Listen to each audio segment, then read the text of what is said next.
Oi, pessoal! Todo mundo por aí curtindo o feriado? E por isso, hoje a gente traz um tema super especial. Já vou fixar aqui para vocês saberem qual é o tema e daqui a pouco a gente convidar o professor Fabrício Veiga. Então, do TCC ao doutorado.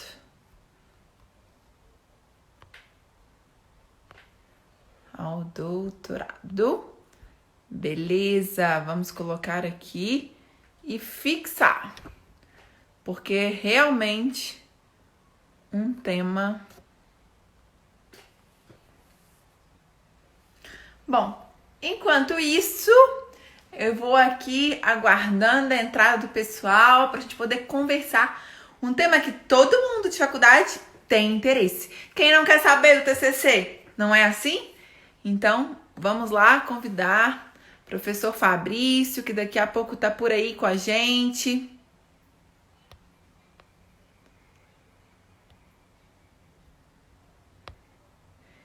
E aí, daqui a pouquinho, entra por aí conosco.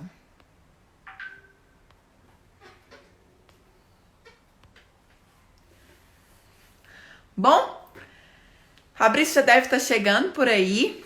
Enquanto isso, vamos conversar um pouquinho sobre o nosso tema de hoje.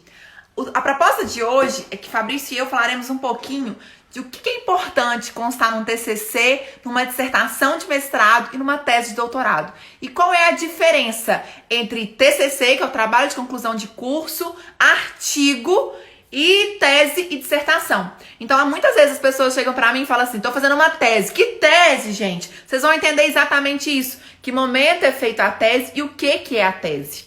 Então, vou puxar para ele entrar conosco e explicar um pouquinho mais. Ele que tem mais de 35 livros publicados. Oi, Fá!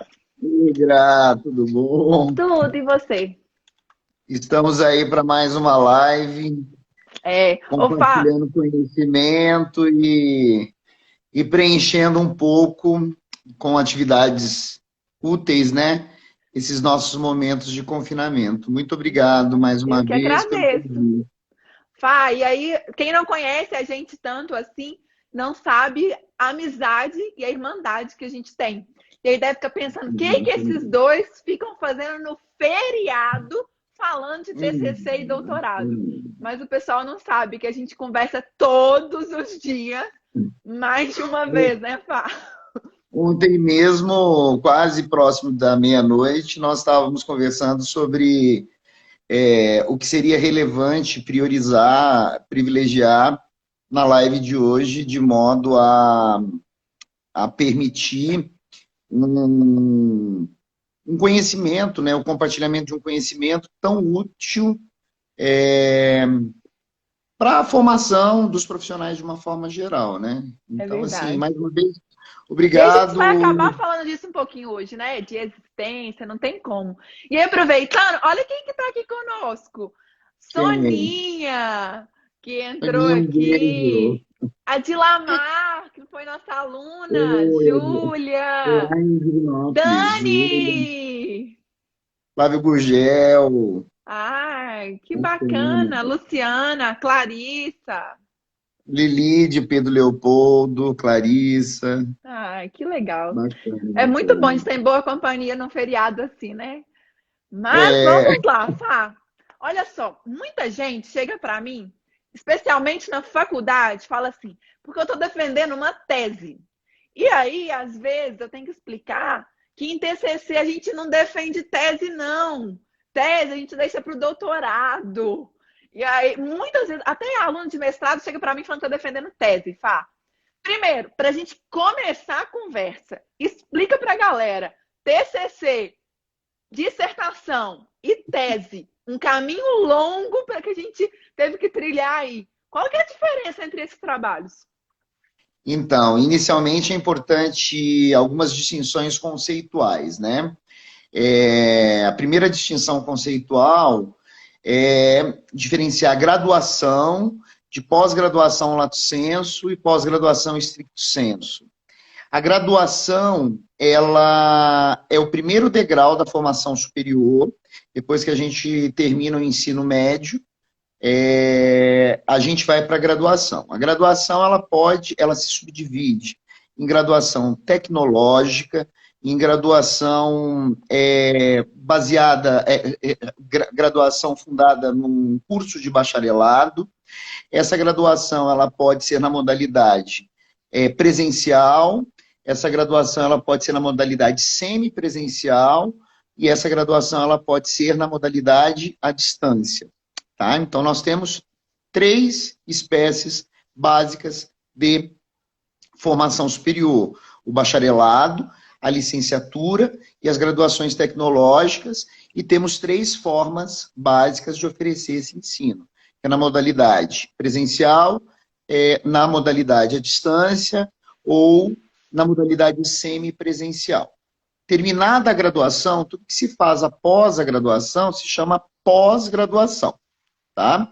A pós-graduação se subdivide em pós-graduação lato sensu, que é uma pós-graduação mais generalista, e essa pós-graduação lato sensu se subdivide em pós-graduação lato sensu acadêmica e pós-graduação lato sensu profissionalizante, que são os MBAs. Além da pós-graduação lato sensu, nós temos a pós-graduação stricto sensu, nível mestrado e nível doutorado, tá? A pós-graduação em stricto sensu também poderá se desenvolver tanto na modalidade tanto na modalidade acadêmica como na modalidade profissionalizante, tá?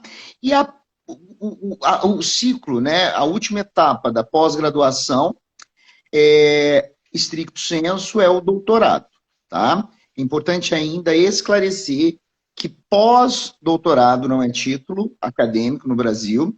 Pós-doutorado é uma pesquisa realizada por um doutor, supervisionada por um outro doutor, com o objetivo do quê? De compartilhamento de experiências, compartilhamento de conteúdo, mas o pós-doutorado, ao contrário do que muitos acabam ostentando, o pós-doutorado ele não é título acadêmico. O último degrau da formação acadêmica é o doutorado, que pode ser acadêmico ou profissionalizante. Tá? Feita essa distinção, é importante diferenciar também os trabalhos que são desenvolvidos no âmbito de cada formação acadêmica.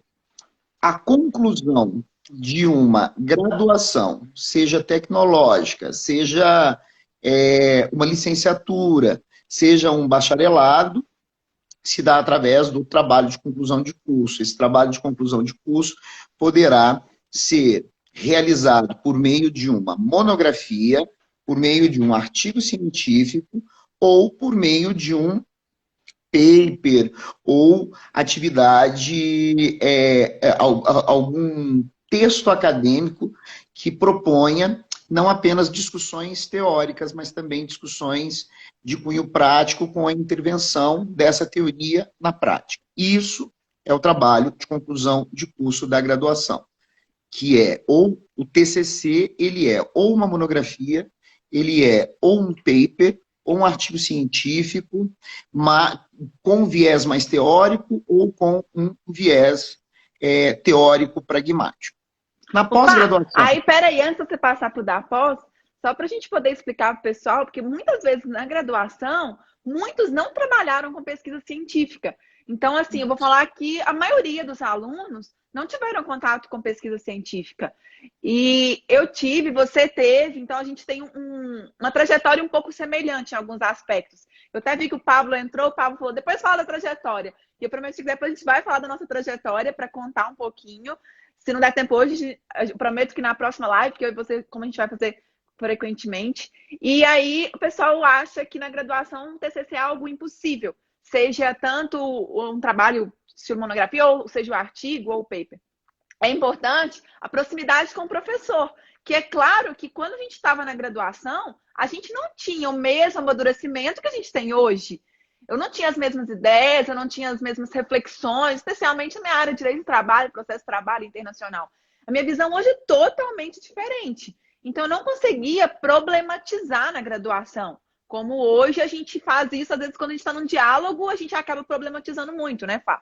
Então, acho que é muito importante, pessoal, da graduação. Primeira coisa é conversa com o professor, vai acompanhando as discussões que esse professor vem levantando. E a gente vai fazer isso muito junto, como a gente combinou, até em live para ajudar o pessoal a conseguir temas, a debater. Então, Fabrício e eu, nós nos comprometemos. E, gente, a gente conversa muito mesmo. Nós dois, assim, acorda e já liga para o outro, dorme falando com o outro. E aí pergunta, e o Bernardo? O Bernardo tá aqui, ele vai aparecer porque ele tem que dar oi pro Fabrício, porque ele adora o Fabrício. Então, a gente conversa de madrugada, a qualquer hora. E daí surgem muitas ideias. Várias vezes a gente está numa conversa assim, né, Fá? A gente fala, opa, isso é um tema de artigo. E, gente, isso não vem da noite para o dia. Calma. Por isso é importante o contato, especialmente o pessoal da graduação. É muito importante o contato com o professor. Porque muitas vezes chegam para mim e falam, Graciane, tema de trabalho tem? Peraí, deixa eu entender o que esse aluno gosta. Porque escrever algo que não gosta é muito dolorido. É quase como uma facada. Não é isso, Fá? E aí, Sim, vamos lá. Vamos falar agora especificamente, feitas essas distinções iniciais, vamos falar agora sobre o trabalho de conclusão de curso da graduação. Primeira coisa importante, quando a gente fala de graduação, nós precisamos esclarecer de uma forma muito breve para o estudante universitário que a formação acadêmica ela não se restringe ao ensino. Tá? O texto da Constituição fala que, embora isso seja a prioridade, o ensino, pesquisa e extensão, sejam as prioridades das universidades, nós sabemos que hoje não é possível um profissional ser formado sem passar ou restringindo a sua formação apenas no ensino.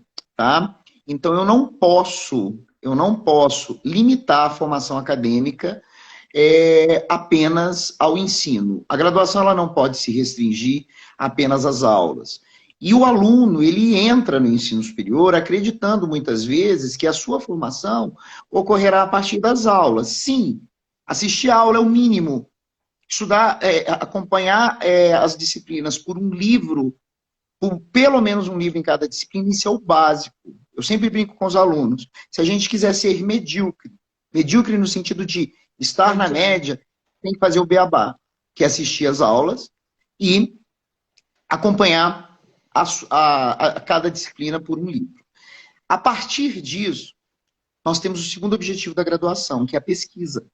Tá? Esse conhecimento, ele precisa ser trabalhado de uma forma autônoma. O que se espera de um sujeito que passa pela graduação é que ele adquira um mínimo de autonomia intelectual, e essa autonomia intelectual só é possível através da pesquisa. Tá? E a extensão é o quê? É a possibilidade de aplicar, do ponto de vista prático, essas proposições teóricas discutidas no âmbito da pesquisa. E aí, chega ao final do curso, principalmente a partir do 8º período, o aluno ele precisa fazer o TCC, porque é requisito de conclusão do curso. Aí, o TCC acaba gerando o quê? Um terror na vida dos alunos, né? Por quê? Porque eu tenho que fazer uma coisa que é requisito para a conclusão do meu curso e eu não sei fazer. Então, a primeira coisa que eu peço para os alunos, permitam-se aprender a pesquisar. Tá? Embora a gente saiba que existe um mercado negro horroroso, tá? Felipe entrou, um abraço, Felipe. Embora exista um mercado negro horroroso de produção científica, o aluno da graduação que tem o mínimo de ética, ele precisa se permitir aprender a fazer TCC, mesmo com todas as dificuldades.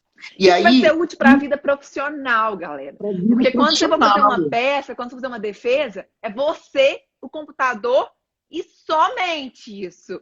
Não tem como colar. O que vai diferenciar é exatamente esse momento. Porque aprender a pesquisar é aprender, não apenas formatar o trabalho nas regras da BNT. Aprender a pesquisar é aprender a escrever. Escrever no sentido de argumentar. Tá? A pesquisa científica, ela permite que a gente adquira uma maturidade intelectual. Uhum. E aí eu sempre trabalho alguns pontos básicos. Aprender a problematizar. Tá? Todo trabalho de conclusão de curso precisa ter o quê? A construção de um raciocínio jurídico, como a professora Daniela acabou de falar. Mas a construção... Calma aí. Gente, a gente é assim, tá, Fabrício? Então vai devagar, porque aí eu quero ir no passo a passo. Primeiro a Gisele Franklin entrou, Gisele fez mestrado, quando estava fazendo doutorado, mestrado, a gente fez juntos, e ela é professora, então um beijão para ela, e lá em Manhuaçu. Fá, primeira coisa, antes de você explicar o tema problema, como que é problematizar, a pessoa está sem ideia de como produzir. E ela tem que conseguir esse tema problema. Como que Então, primeiro vem ponto. essa primeira ideia de como produzir? Primeiro passo é saber qual área do direito eu não gosto, eu não farei o meu TCC. Ah, eu não farei em direito do trabalho, por exemplo. Então já excluo. Ou fazer a primeira pergunta. Qual área que você ama dentro do direito? Ah, eu amo direito do trabalho. Tá bom? Vou fazer uma homenagem hoje a você. Eu critico tanto o processo do trabalho, né? Ser apaixonado pelo processo de trabalho. E aí, definido a área, aí eu pergunto, dentro do direito do trabalho, o que você ama? O que brilha os seus olhos? Antes de problematizar. Ah, Fabrício, eu amo trabalhar o direito fundamental ao meio ambiente saudável do trabalho. Beleza. Delimitamos uma área. Tá? Aí, a partir da definição de uma temática, de uma área, a gente vai para a problematização. O que é a problematização? Eu pego essa área, que é direito do trabalho, o meio ambiente do trabalho, enquanto direito fundamental, que é um tema, e vou problematizar. Tá? Meio ambiente de trabalho pode ser problematizado? Pode. O que é problematizar? Levantar uma pergunta-problema que servirá de eixo central para a condução de toda a reflexão científica. Vamos. E eu sempre falo que é uma dúvida. Então é algo assim, o que é meio ambiente? Ah, tá lá na Constituição a definição. Não, gente, isso ainda tem um problema, não. É o que enseja dúvida no meio ambiente. E aí, eu tô só vendo aqui, a Gi levantou que alguns alunos da Unifacic também estão assistindo, Fá. A Gisele, hoje ela é professora e eu tenho um carinho imenso por ela. E aí ela postou, compartilhou com a gente. E o Marcelo tá falando que gostaria de ser aluno de ambos, que faz direito na UNA. Se seria possível. Bacana. Quem sabe? Tudo é possível, Marcelo. Tudo é possível. E aí, ó, há uma diferença. A primeira aula de TCC, eu sempre falo, há uma diferença de tema e tema-problema. O que é o tema? É a área. O que é o tema? Meio ambiente do trabalho. Isso é tema. Licitação. Isso é tema. Como que eu vou problematizar isso? Problematizar é encontrar uma pergunta-problema. Vamos dar um exemplo de meio ambiente do trabalho?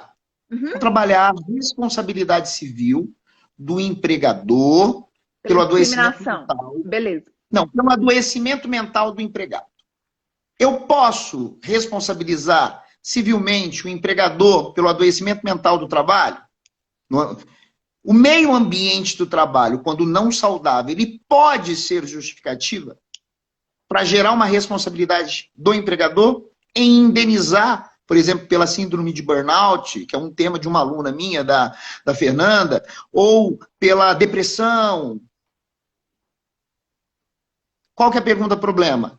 Quais são os critérios jurídicos, legais e constitucionais utilizados como parâmetro para quê? Para comprovar o nexo causal, para justificar uma possível responsabilidade do empregador em razão do meio ambiente de trabalho adoecedor? Desencadeia uma pergunta. Vamos dar um outro, vamos pensar uma outra pergunta-problema dentro, por exemplo, da... Processo, tá? Dentro da área de processo civil, tá? Ou dentro da área de processo de trabalho. Vou fazer uma homenagem a você, tá, Graciane? Obrigada. Vamos lá, dentro de processo de trabalho, teoria das provas.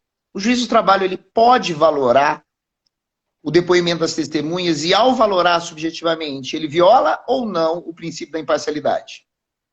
Aí a gente vai trabalhar o quê? Protagonismo judicial, discricionariedade judicial, discutir o princípio da fundamentação das decisões judiciais. A gente vai discutir o quê? Se é possível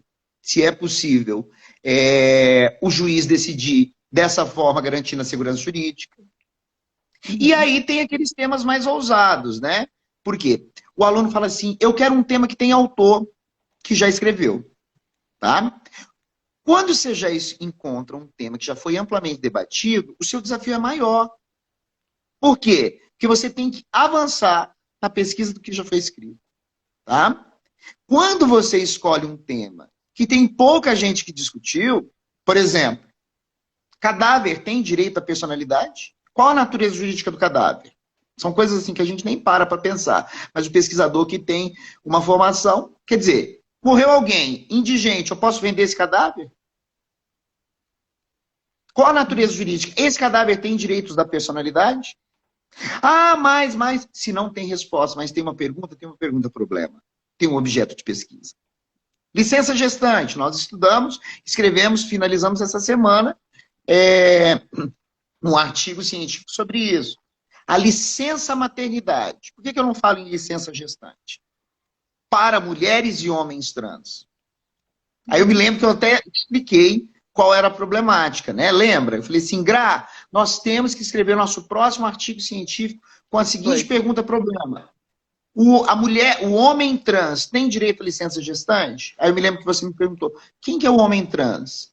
O homem trans é o sujeito que nasceu com vagina, que se construiu como homem e que tem útero e pode engravidar. Uhum. Se esse homem trans, por exemplo, se a Tami hoje, que é um homem trans, esse homem trans tem útero. Então Tami poderia o quê? Engravidar. Engravidar. E ela é homem. E ela é homem. A identidade de gênero de Tami é homem. Mas se ela engravidar, ela tem direito à licença gestante? Eu posso interpretar extensivamente o direito à licença gestante para essas categorias baseado aonde? No direito fundamental à igualdade, proibição ou vedação de discriminação. Uhum. Princípio da proteção integral, princípio da dignidade da pessoa humana, direito fundamental à liberdade. Então, o que eu quero que as pessoas entendam? A pesquisa científica, ela dá asas para a gente voar. Ela nos confere uma autonomia intelectual que nos diferencia no mercado de trabalho. E aí, uma outra coisa que eu queria pontuar é que, quando a gente aprende a pesquisar, a gente aprende a distinção do texto acadêmico frente ao texto que nós construímos nas peças processuais. Tá? Escrever uma petição, uma sentença, uma contestação, uma reconvenção, um recurso, é uma linguagem muito mais simples. Por quê? Porque o cuidado que nós precisamos ter com a pesquisa, com o texto científico é não se esquecer de discutir o tema-problema, buscar fundamentos para discutir esse tema-problema, não permitir que esse texto seja meramente descritivo. Então, o meu texto científico não pode ser mera reprodução do que as pessoas que eu pesquisei dizem a respeito do meu tema. O texto acadêmico ele tem que apresentar a fundamentação dos autores consultados, apresentar a fundamentação legal, apresentar a fundamentação constitucional, apresentar a fundamentação de julgados, mas você, enquanto pesquisador, precisa aparecer no texto. Sem colocar eu penso, eu acho, né, gente? A gente não pode colocar isso, não é linguagem de pesquisador. Então, eu acho, eu penso, não, denote, saliento, vamos passar o negócio para ser profissional. Só uma coisa que aconteceu uma vez que eu estava, isso deve ter mais ou menos uns 10 anos, eu lembro que eu peguei o trabalho de um aluno, só tinha citação. Ele não apareceu em momento algum.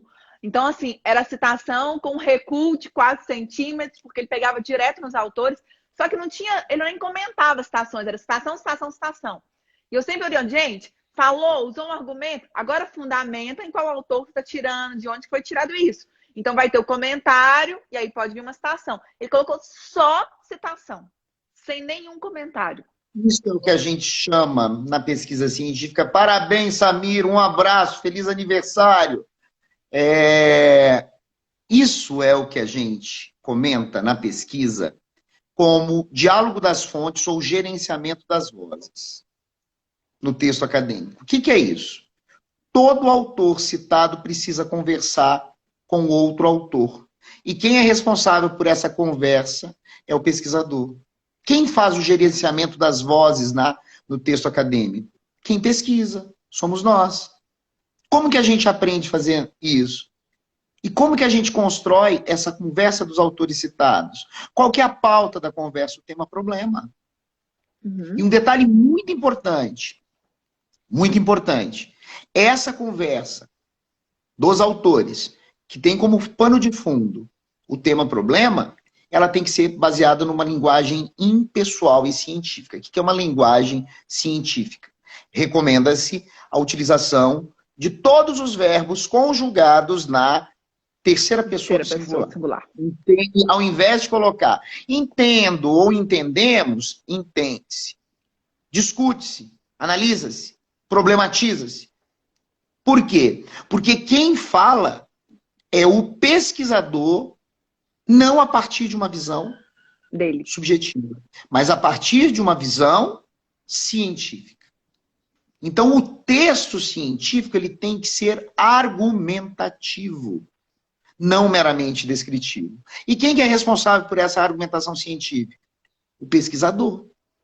Então, a dificuldade que eu vejo que os alunos têm na graduação é que eles não têm uma formação fundada na autonomia de pensar. Porque o nosso ensino ainda é bancário. A nossa educação ainda é bancária. O que é uma educação bancária? É uma educação porque bancário, ensino bancário, o professor ele deposita durante a graduação toda todo o conhecimento no aluno e o aluno ele fica inerte só recebendo esse conhecimento. E aí aquele aluno que é top das galáxias em tirar altas notas porque ele consegue reproduzir isso com maestria, quando chega lá no final do curso ele vai enfrentar dificuldades. Por quê? Porque ele não tem autonomia intelectual. Ele não sabe pensar. E o que, que é pesquisa? O Vitor tá dando um oi aqui pra gente. Vitor Dornelles? Eisenberg. Ah, oi, Vitor. Tudo bom, Vitor? E a pesquisa científica, ela nos proporciona autonomia intelectual. Agora, muita gente não quer isso, né? Muita gente ainda quer ficar na educação bancária, sendo um depósito de conhecimento feito pelo professor. É que é mais cômodo, né, Fá? Eu acho que é muito mais fácil, gente, a gente ficar só sentado esperando. O que a gente quer, o que o TCC busca, quanto mais cômodo vocês ficarem, pior vai fazer TCC, que vai ser uma repetição de manual. Eu sempre digo para os alunos, o que você será lá na frente e a forma como as pessoas respeitarão e legitimarão a sua atuação profissional está diretamente relacionado à sua autonomia intelectual. E essa autonomia intelectual, o único caminho se chama pesquisa científica. O único caminho. Não dá para você se construir como profissional se você não se permitir aprender a pesquisar. E aprender a pesquisar, me desculpe o uso da expressão, chula. Não é ser papagaio de pirata. É você conseguir entender o que os outros disseram e dar a sua contribuição a partir das leituras feitas. Tá? E aí, o que diferencia os níveis? Por exemplo, da graduação, o que muda para o mestrado, o que muda para o doutorado? Tá? Aí, feita essas considerações iniciais sobre a graduação, não dá para você ir para uma pós-graduação, para um mestrado, sem ter tido uma experiência básica em pesquisa. Eu tenho alguns exemplos de alunos que foram meus alunos na graduação, por exemplo, o Davi e a Júlia. O Davi e a Júlia são dois exemplos clássicos de alunos que na graduação desenvolveram pesquisa, foram para o mestrado com essa experiência e hoje são professores universitários.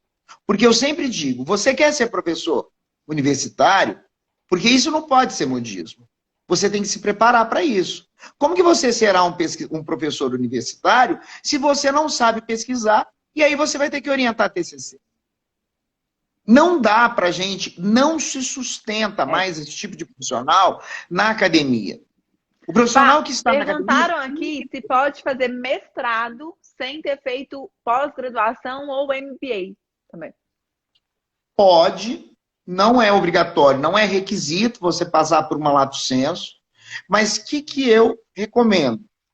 O que eu recomendo? Não tente subir profissionalmente pelo elevador panorâmico. É necessário você subir degrau por degrau, porque quando você sobe degrau por degrau, você constrói uma formação acadêmica sólida e legítima.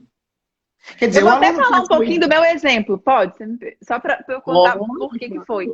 Logo que eu saí da graduação, e aí o Fabrício conhece muito a minha história, gente. Logo que eu saí, fui para a Academia de Haia, que é na Corte Internacional de Justiça.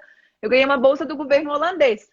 E aí eu fui direto para lá. Quando eu cheguei no Brasil, eu vi que eu queria lecionar, porque eu gostei muito do ambiente de lá.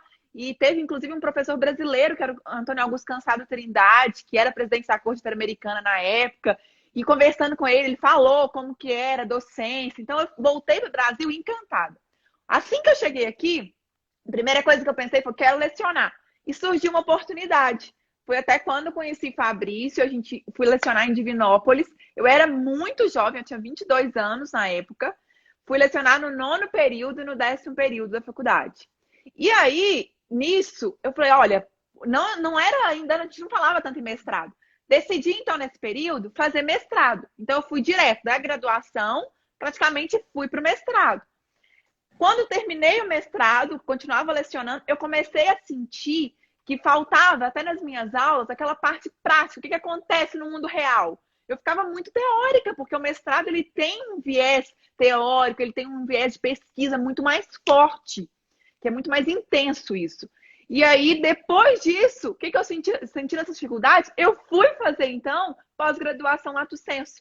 Fiz MBA na Fundação Getúlio Vargas, em Direito do Trabalho, e fiz em Ohio, nos Estados Unidos, e fiz também uma pós-graduação em Castilla-La Mancha, na Espanha, sobre direito do trabalho e crise econômica. Mas por quê? Porque eu senti falta. E aí, depois que eu tinha feito isso, eu falei, agora eu acho que eu estou começando a ficar preparada para o doutorado. Então, muitas vezes, eu vejo aquela abreviação. Entra no mestrado, já falando que vai fazer o doutorado na semana seguinte. Galera, não é simplesmente para ter título.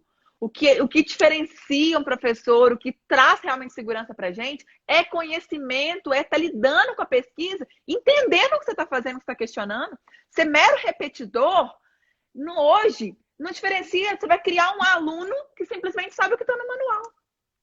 O que te legitima como profissional não é o título, é a sua autonomia intelectual. Exatamente. Eu sempre digo isso. E o Fabrício me ensinou muito isso. Você me ensinou isso muito. Não é o título. Não é o título. Porque o título, qualquer pessoa, sem desprezar ninguém.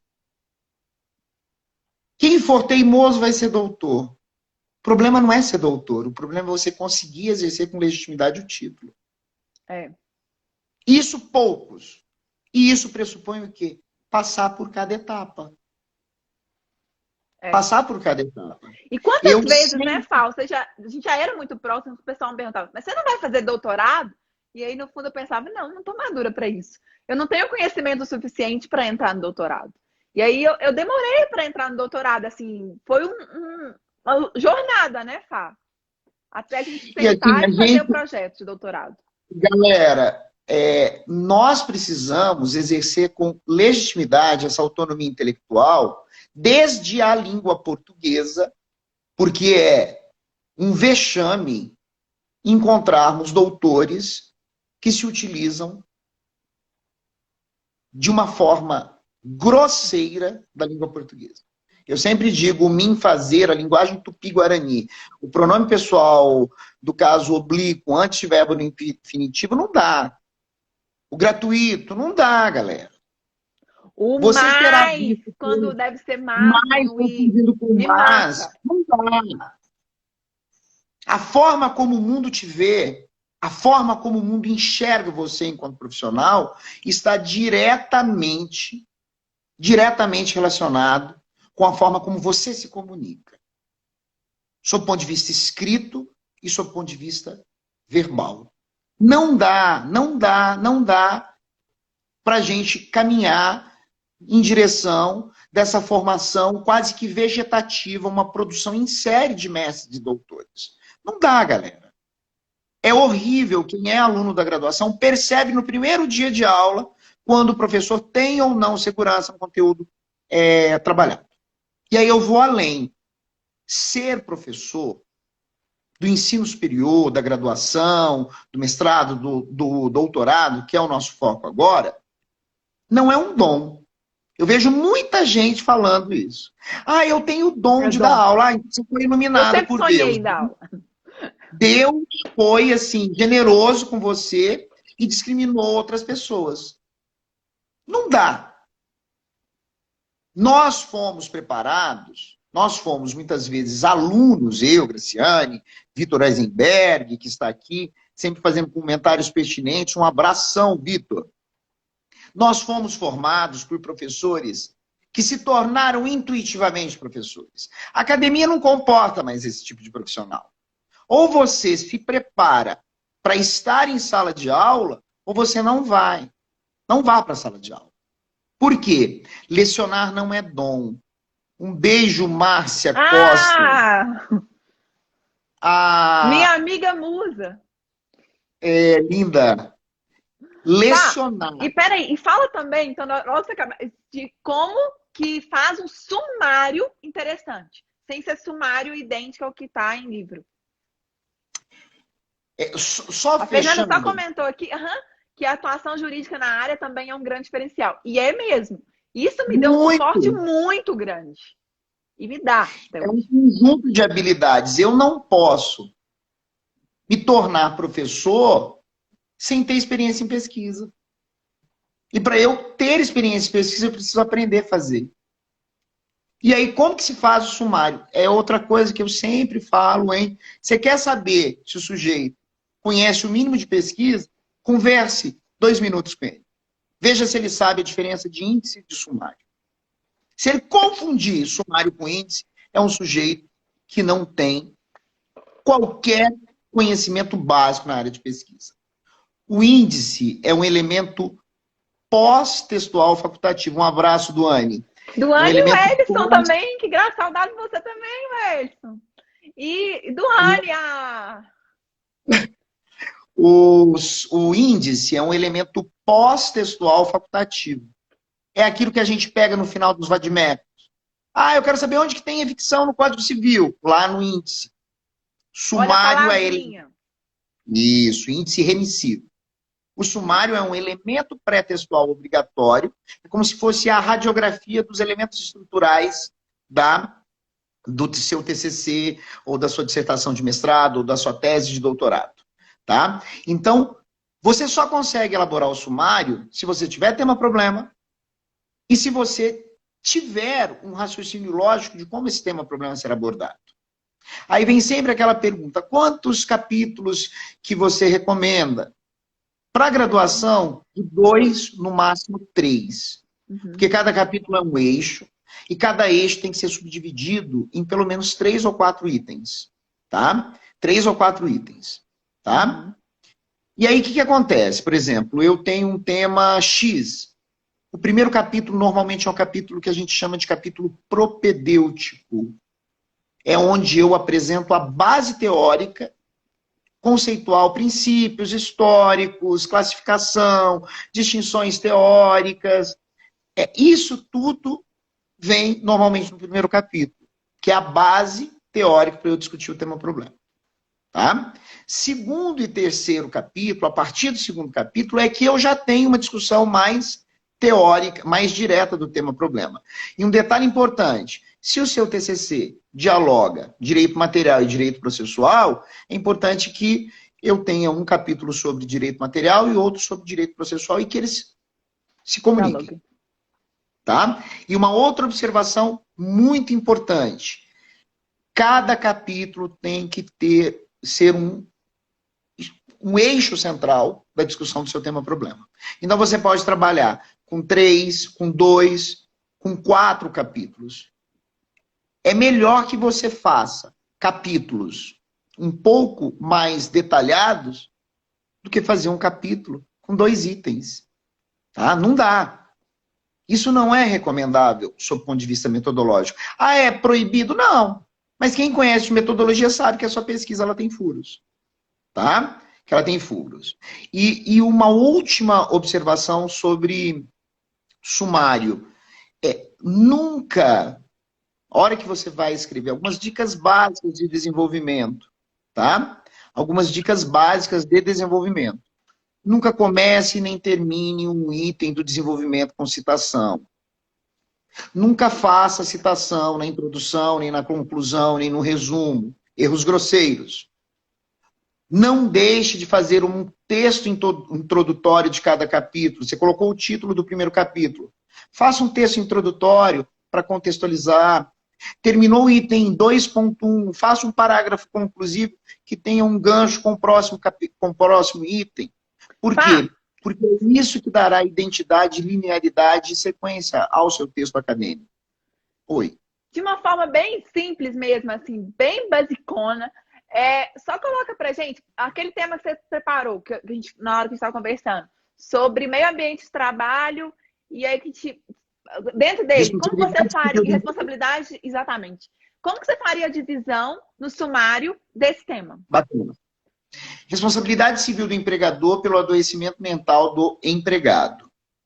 Primeiro capítulo, eu falaria sobre direitos fundamentais sociais, falaria de princípio da proteção, falaria do meio ambiente de trabalho, falaria da dignidade humana do empregador, da conduta comissiva e omissiva do empregador para garantir um meio ambiente de trabalho, e fecharia esse primeiro capítulo com alguns exemplos de empresas e organizações que trabalham o meio ambiente, implementar um meio ambiente de trabalho saudável. Como, por exemplo, eu fecharia esse capítulo com um caso, um case, por exemplo, da Google. Uhum. Tá? Segundo capítulo, eu faria um capítulo só sobre responsabilidade civil. Começaria falando sobre responsabilidade civil objetiva do empregador, diferenciaria essa responsabilidade civil objetiva da responsabilidade subjetiva, diferenciaria dano material, dano moral no âmbito das relações de emprego e trabalharia especificamente, fecharia esse trabalho com um estudo do nexo de causalidade da responsabilidade civil do empregador, no caso de adoecimento mental do empregado, fechando essa pesquisa e o segundo capítulo com uma pesquisa jurisprudencial, de julgados, para verificar como os tribunais têm trabalhado e quais são os critérios de quantificação desses danos. Se esses critérios são baseados em critérios fundados numa ideia de dano moral pedagógico compensatório ou se tem uma tendência de um dano moral punitivo para essas empresas que desrespeitam o meio ambiente de trabalho e contribuem de uma forma direta para o adoecimento mental dos empregadores, dos empregados, né? Eu faria esse modelo mental. Excelente. Quem mandar a pergunta aqui nessa caixinha que tem uma interrogação aí que vai mandar aqui, que eu consigo acompanhar, mande o tema. Quem mandar primeiro, eu passo o Fabrício para ajudar na divisão do tema, hein? Mas enquanto isso, eu vou pedir ele para contar para a gente uma coisa. Fá, qual que é o caminho? O melhor, que eu não vou falar o mais fácil, porque nem tudo que a gente abrevia é o melhor. Qual o melhor caminho para uma pessoa que saiu da graduação e quer fazer mestrado? E aí, considerando que já fez a pós-lato sensu. Primeiro caminho é fazer um bom projeto e definir a área. Eu quero ser mestre em quê?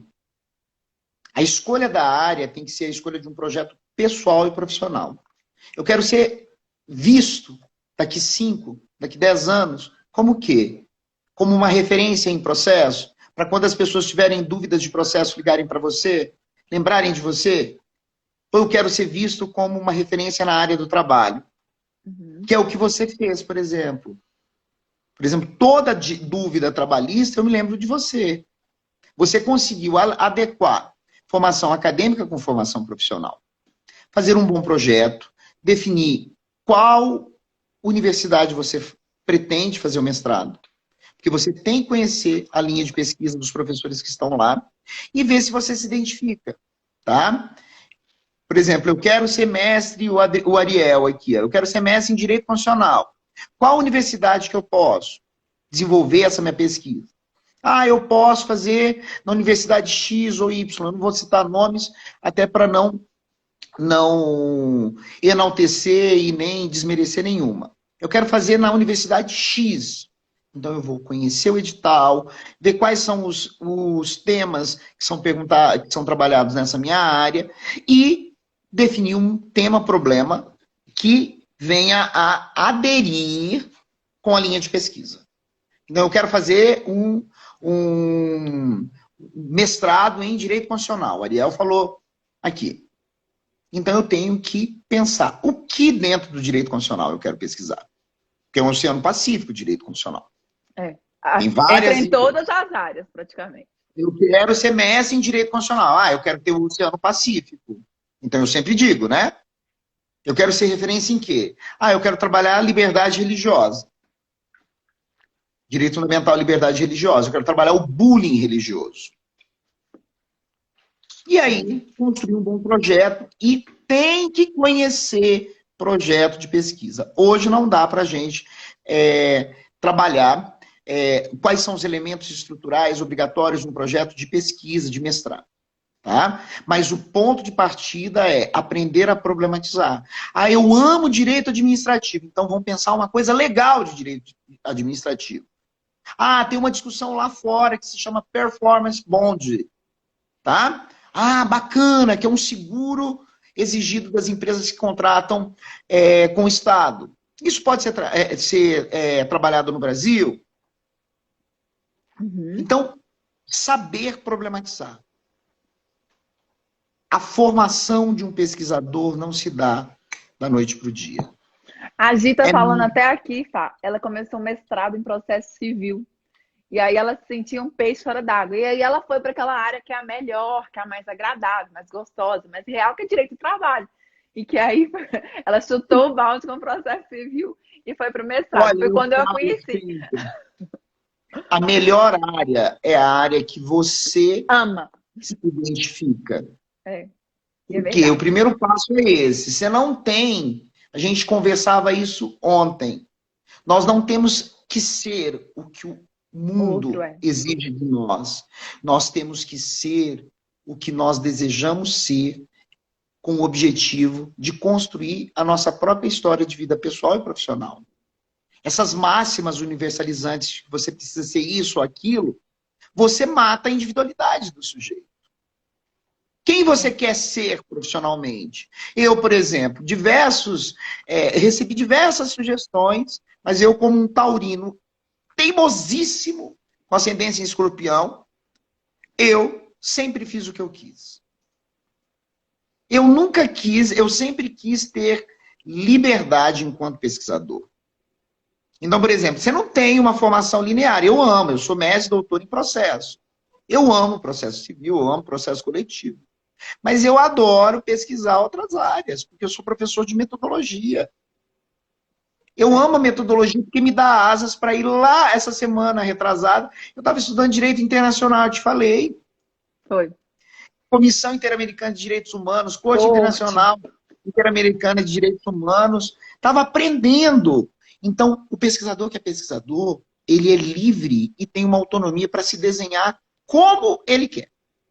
E aí o mundo, quem vai te legitimar são as pessoas que se identificam com a sua fala e não se preocupem em agradar todo mundo. Você vai agradar e desagradar muita gente.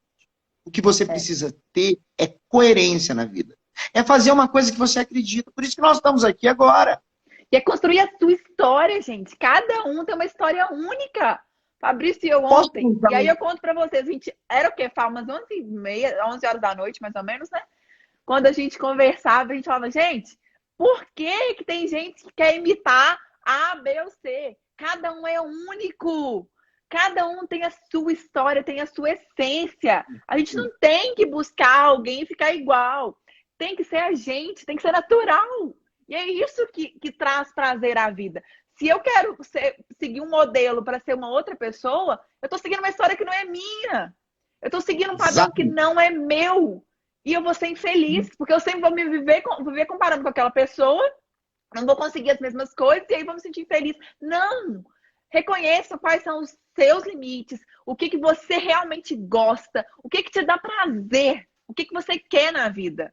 E eu posso simplesmente chegar aqui e falar, olha, agora eu decidi, o que eu gosto mesmo é de cuidar de criança, por exemplo. E aí eu vou fazer aquilo com todo o amor da minha vida e vou inovar dentro do cuidado com criança. Vou criar um parque para criança dentro da creche que eu vou montar brincadeiras diferentes, vou escrever livro nisso, vou trabalhar nisso. O que importa é, faça o que você realmente acredita e gosta. E não o que os outros querem que você faça. Não tente calçar o sapato que não é seu. Eu sempre brinco de uma forma bem coloquial. E eu vou, de uma forma bem breve, só citar um exemplo de uma parte da minha história. Quando eu fazia o curso de bacharelado em Direito na Federal de Uberlândia, as pessoas me perguntavam, os professores perguntavam, o que vocês querem ser? Ah, eu quero ser juiz, quero ser promotor, quero ser delegado. Bacana. E você, Fabrício? Eu quero ser professor de metodologia. Todo mundo ria de mim, né? E eu virava para o pessoal e falava assim, gente, eu não vou exigir esse nível de compreensão de vocês, por quê? Porque nem se eu tentar explicar, vocês não vão me ouvir. Mas eu serei o que eu quero ser. Pouco me importa do que vocês acham das minhas escolhas. Eu quero ser professor de metodologia. E ninguém entendia, né? Você me conheceu como professor de metodologia. Foi. E todo mundo falava assim, como que você gosta de dar aula de metodologia? Eu amo dar aula de metodologia, sabe por quê? Porque é a metodologia que me deu asas para ser o que eu sou. Entendeu? Eu tenho algumas asas e tenho o meu jeito de viver e de ser, o profissional que eu me construí, que eu desenhei para mim. Foi a partir da metodologia. Imagine se eu tivesse ouvido aquelas mentes que queriam me induzir a ser o que eu não desejava. Então a primeira coisa é ter coragem de assumir uma postura diante do mundo para construir a sua história. E acreditar nisso e focar nisso. Quantas vezes eu ouvi quando eu fui fazer doutorado em 2009, 2008 ou 2009, eu fui fazer a seleção, um monte de gente falando, você vai gastar dinheiro à toa. Me deu vontade de, assim, de uma forma bem direta, virar e perguntar para a pessoa, pedir a sua opinião. Tá pagando minha conta? Não gosto não gosto muito desse argumento. Eu acho que as pessoas, antes de dar opinião sobre a vida da gente, elas precisam saber. Você está feliz? É isso que você quer? Isso vai te fazer bem? E as pessoas não perguntam se a gente está feliz. Porque elas querem que a gente siga o ciclo, o fluxo. O fluxo de ser igual a todos. E você tem que ser você. E aí essas pessoas, algumas pessoas, que à época me criticaram, perguntaram, depois foram meus alunos. E aí entenderam. Claro, não precisei falar nada. A própria pessoa já chegou em mim e falou, olha, eu não entendi aonde você estava querendo chegar. O que eu quero resumir com isso? Você tem dois caminhos na vida, galera. Ou você pode ser pardal, aquele olharzinho assim, igual de todo mundo, e você vai ser pardal a vida inteira. O que é ser pardal a vida inteira? É o sujeito que sonha a partir do que as pessoas dizem que você seja capaz. Que você é capaz, né? Perdão. Ou você tem olhar de águia, enfrenta o mundo, acredita nos seus sonhos e crie o seu chinelo. Você não tem que calçar o chinelo do outro. Você tem que ter coragem para dizer, eu não quero, como eu fiz e abandonei 2 concursos públicos em fase oral. Eu afrontei quem? Meu pai, que à época falava assim, mas eu não formei um bacharel em Direito, um advogado para ser professor. Eu falei assim, então realiza o seu sonho. Porque o meu sonho é ser professor. Você perguntou se eu estou feliz? Então é isso, é essa mensagem que eu procuro sempre passar para os alunos em sala de aula. Você só se desenha como profissional, como sujeito, a partir da pesquisa. Se você adquirir autonomia intelectual, você será o que você quiser. Mas não é aquela coisa assim, esperar que o cosmo intervenha, uma força oculta e o oráculo baixe em você. Não vai acontecer isso, não. Temos que ser bem pé no chão. É suor. Eu estou vendo vários alunos aqui, eu sempre falo isso em sala de aula. Como você quer ser visto como profissional, vai depender das horas de estudo que você vai acumular ao longo da vida. Tá? Como você quer ser respeitado, reconhecido, isso dependerá das horas de estudo que você acumulará na vida. É igual o piloto. Eu sempre digo, o piloto de voo nacional, ele ganha menos por quê? Porque ele se dedicou menos. O piloto de voo internacional, que todo mundo quer, é aquele que acumulou horas de voo. A hora que aquele cara estava dormindo, fazendo churrasquinho e fazendo o que a maioria não faz, ele estava estudando. Eu sempre trabalho isso em sala de aula. Você quer ser diferente no mercado de trabalho, enquanto pessoa, tenha coragem de fazer o que a maioria não faz. O que a maioria não faz? Pesquisa. O que a maioria não faz? Estuda. Nós estamos cheios de estudantes no ensino superior hoje. Cheios, lotado. Então, do seu ponto de vista quantitativo, você fala assim, eu tenho concorrente. Beleza. Do seu ponto de vista qualitativo, você não tem. Sabe qual que é o seu concorrente? Por mais óbvio, clichê que isso seja. O seu concorrente é você. É a sua preguiça. É a sua incapacidade de largar o celular e escrever um artigo científico. É a sua incapacidade de largar o celular e não ficar olhando o WhatsApp. Para quê? Para investir na sua formação. Porque as horas de estudo que você acumulará ao longo da vida é o que definirá o quanto você vai ganhar e o quanto de reconhecimento você terá. Isso não tem fórmula. É isso, galera. A admiração que as pessoas têm, ou a repulsa, ou as críticas que as pessoas terão, isso depende diretamente da formação que você escolheu para si. Se você quiser ser aquele profissional em que você é mal falado da rua, você foi aluno do professor Fabrício, fui, ele é péssimo. Ele conversa errado, ele não tem segurança, ele dá aula com aqueles papeizinhos que ele não muda de semestre. Eu fui aluno há 10 anos, tem 10 anos, e ele continua lecionando dessa forma. Ou você pode ser aquele profissional. Você foi aluno da professora Graciane? Fui. Ela vai com um pincel e ela dá um show. Eu não consigo parar de prestar atenção. Não, mas eu vou gostar de ter também. Mesmo na sexta-feira, o último horário, que é o único encontro da semana, eu admiro demais essa mulher. Então, assim... É o Fabrício. O café, o pincel e só. Davi, Marina... E doutor Rômulo, que lindo! Rômulo, obrigado. Gracinha, obrigada. Fá, eu prometi, eu preciso que você faça em 1 minuto. Foram enviados 5 temas aqui, eu vou pegar o primeiro que chegou, que foi da Fernanda, e ela pede o que você falaria em utilização dos contratos de experiência em contratações temporárias, porque algumas empresas utilizam o contrato de experiência como uma fraude para não falar que ele é temporário, em época de Natal, na época de Páscoa, por aí vai. O que você falaria numa divisão de sumário nesse caso? Em 1 minuto. Elisângela, esse é o tema da Elisângela Fernanda. Eu guardo a pessoa, sua orientada, a professora Mas Cristiane. ela não foi a primeira, não foi por causa disso. E vai encerrar a live em 2 minutos. Minha aluna.